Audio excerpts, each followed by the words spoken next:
আর সঙ্গে সঙ্গে আমার ঘরকে আলোকিত হয়ে গেল। আমি তাকায় দেখি হুজুরের চেহারার আলোতে গর্তের মধ্যে শুয়ে পড়ে আছে, দেখা যায়। জোরে কোন সুবহানাল্লাহ।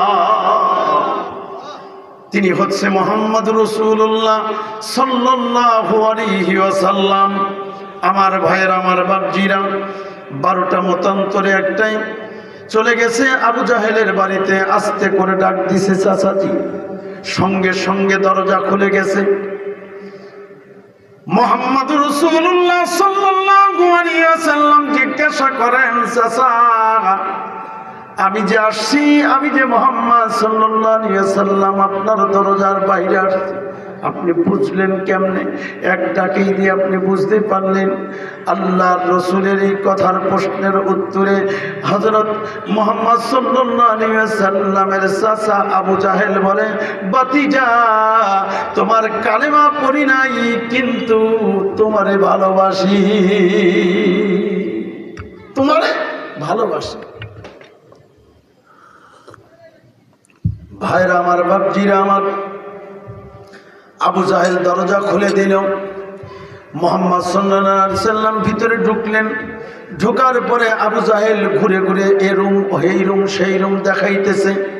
ভাতিজা এই যে দেখো শরাব, অভাব নাই, দামি দামি দামি দামি শরাবের বোতল, যেটা ইচ্ছা সেটা ভোগ করবে।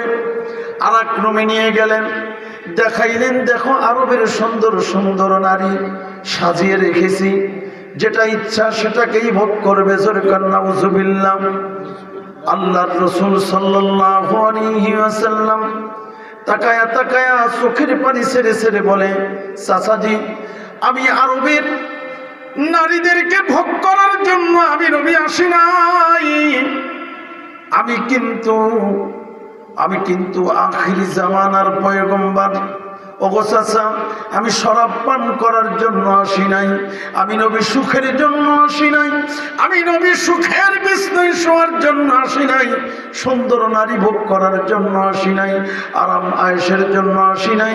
ওগো চাচা, আমি গভীর রাত্রে একটা দাবি নিয়ে এসেছি, আপনি শুধু কানে কানে একবার বলবেন, লা ইলাহা ইল্লাল্লাহু মুহাম্মাদুর রাসূলুল্লাহ সাল্লাল্লাহু আলাইহি ওয়াসাল্লাম। চাচা শুধু একবার বলবেন। দুনিয়ার সব ঘুমিয়ে গেছে, দোকানপাট, নীল কারখানা, অফিস আদালত বন্ধ হয়ে আছে, লক্ষ লক্ষ মানুষ ঘুমিয়ে আছে, কেউ জাগত নাই, সবাই ঘুমিয়ে আছে, পশু পাখির ডাক বন্ধ হয়ে আছে, কেউ শুনবে না। আপনি শুধু একবার কানের গোড়ায় মুখ লাগাইয়া এই কালেমা পড়বেন, কাল কিয়ামতের ময়দানে লক্ষ লক্ষ কোটি কোটি মানুষকে আমি শাফায়াত করে জান্নাতে নিতে পারবো, আপনাকে নিতে পারবো না। চাচা আফসোস থাকবে, তাই আপনি গোপনে গোপনে কালেমা পড়েন, আমি কারোর কাছে প্রকাশ করব না। হযরতে মুহাম্মদ সাল্লাল্লাহু আলাইহি ওয়াসাল্লামের এই করুণ কথা শুনে ওই দুষ্ট লোকের মন ঘামলো না, ওই আবু জাহেলের মন ঘামলো না, দিল ঘামলো না। আবু জাহেল থেকে বলে, বাতিজা ঘরের মধ্যে কালেমা পড়বো না, চলো একটু বাড়ি যাই। আমার নবীকে ডেকে বেতের ঝোরের কাছে নিয়ে গেলেন, জঙ্গলের মধ্যে নিয়ে গেলেন। আল্লাহ রসুলকে বেত কেটে এনে এমন ভাবে আঘাত করলেন, ওই আবু জাহেল এমন ভাবে নিষ্ঠুরের মতো আঘাত করলেন। আঘাত করতে করতে করতে করতে আবু জাহেল হয়রান হয়ে গেছে, ক্লান্ত হয়ে গেছে। নবীজি শুয়ে পড়েছেন, রক্ত দিয়ে পুরা শরীর রক্ত কালার হয়ে গেছে, রক্তে রঙ্গিত হয়ে গেছে বাজান। এমন সময় মুহাম্মাদুর রাসূলুল্লাহ সাল্লাল্লাহু আলাইহি ওয়াসাল্লাম বেহুশ হয়ে গেছে। পাঞ্জাবি জুব্বা সব রক্তের সঙ্গে লেগে গেছে, পায়ের চটি পায়ের সঙ্গে লেগে গেছে, টুপি দাড়ি কিচ্ছু দেখা যায় না, শুধু লাল আর লাল।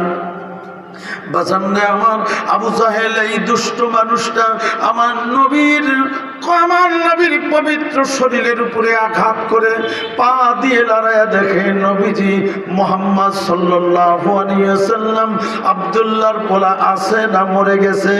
বলেন তো রক্ষা করবে কে? জোরে বলেন, রক্ষা করবে কে?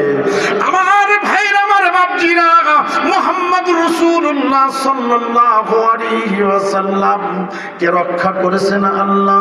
আমার ভাইয়ের, আমার বাপজিরা, জিবরাইল আলাইহিস সালাম আসলেন। জিবরাইল এসে ডেকে বলে, ইয়া রাসূলুল্লাহ, ইয়া হাবিবাল্লাহ, আপনার কষ্ট দেখে আকাশ পাতাল থরথর করে কাঁপতেছে, আরশ মহল্লা থরথর করে কাঁপতেছে, কোটি কোটি ফেরেশতা তাকায় আছে। আল্লাহর রহমতে দুনিয়ার মধ্যে জোশ পয়দা হয়ে গেছে। ইয়া রাসূলুল্লাহ, ইয়া হাবিবাল্লাহ, আল্লাহ তাআলা আপনার কাছে পাঠাইছেন। আপনি যদি একবার হা বলেন, আপনি একবার হা বললেই আবু জাহেলের অস্তিত্ব ধ্বংস করে দিবে। আল্লাহ রাসূল ডাক দিয়ে বলে, জিবরাইল, আমার বদলা নেওয়ার জন্য, আমি বদলা নেওয়ার জন্য আমি নবী দুনিয়াতে আসি নাই। এই রক্তের বিনিময়ে, এই আঘাতের বিনিময়ে, কষ্টের বিনিময়ে যদি কাল কিয়ামতের ময়দানে, মুসিবতের দিনে, যেদিন মাথার আদাত উপরে সূর্য থাকবে, সূর্যের তাপে মাটি তামা হয়ে যাবে,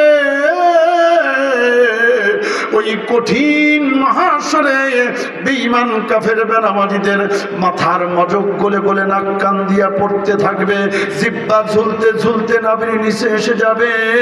ওই কঠিন দিনে আমি নবীর রক্তের বিনিময়ে আমার গুনাহগার উম্মতকে মাফ করে দিতে জোরে কোন সুবহানাল্লাহ, আরো জোরে বলেন সুবহানাল্লাহ।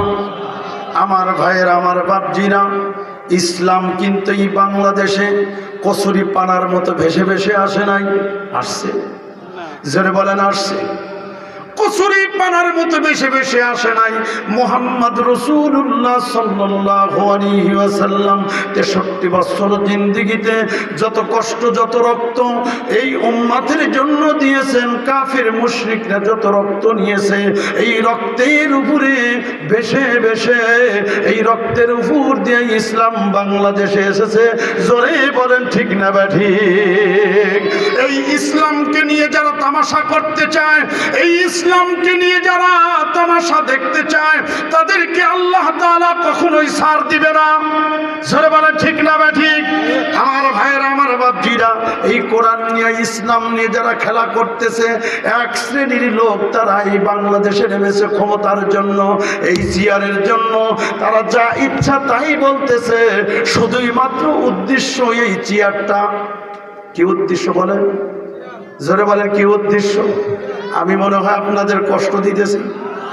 এই চেয়ারের বিনিময়ে তারা বলতেছে, ভোট দিবা তো জান্নাত পাইবা। বলতেছে কিনা? জোরে বলেন বলতেছে কিনা? এই ইসলাম দোহাই দিয়ে তারা কি বলতেছে? জামাত ইসলামে ভোট দিলে জান্নাতে যাওয়া যাবে। জোরে কোন নাউযু বিল্লাহি মিন যালিক। এরা নাস্তিক, এরা মুর্তা, এরা বেঈমান, এরা মুনাফিক।